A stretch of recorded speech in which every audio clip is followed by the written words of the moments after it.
Vice Cosmetics. And actually, I saw this kay Ate Marge. And I'm like, oh my gosh, I have to try these. Let's go! So guys, before I start, I just want to announce that I will be going live this Sunday at 7 p.m. So y'all better register here.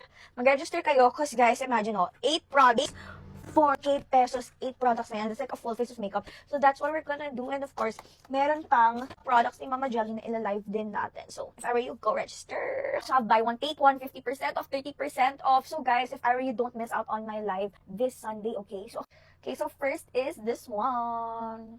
Sorry. Mama Echo is here. Actually, hindi po siya mukbanger, ha? Makeup artist ko po si Echo. By the way, I'm gonna prep my lips. Ito lang ata yung gagawin ko. I'm gonna prep my lips with this one. Then we're gonna use this Dream Focus Foundation. Brand Day sale kasi ng Vice Cosmetics. I think, they're celebrating 8 years. So, congrats, Vice Cosmetics. Guys, we're gonna use na the Melly and we're also I'm not sure if this is for powder, but there's no rule naman sa makeup, kaya let's use it. And by the way, disclaimer lang ha, this isn't kasama sa 999, but this has a separate discounted bundle din, kaya go! Iset yung under eyes. Next is, we're gonna contour again using the Vice X Jelly. I know kasi talaga na sobrang galing ni Mama Jelly, kaya I'm flexing it talaga. I know na maganda talaga yung products. Yung product line niya.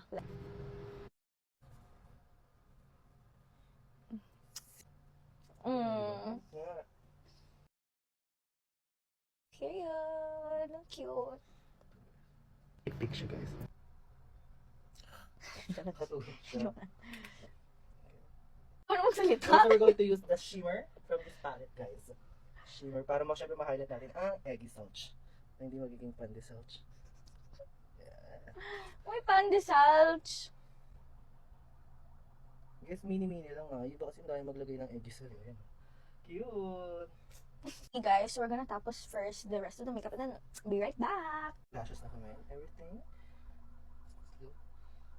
Natural highlight. Ang fresh lang. For the finale, we're gonna lipstick. This one. It's in the shade So Chic. May try na siya. Bagay siya. Yeah. There! Done! Mwah. Mwah. So mga kapati, don't forget to register na here and see you all on Sunday!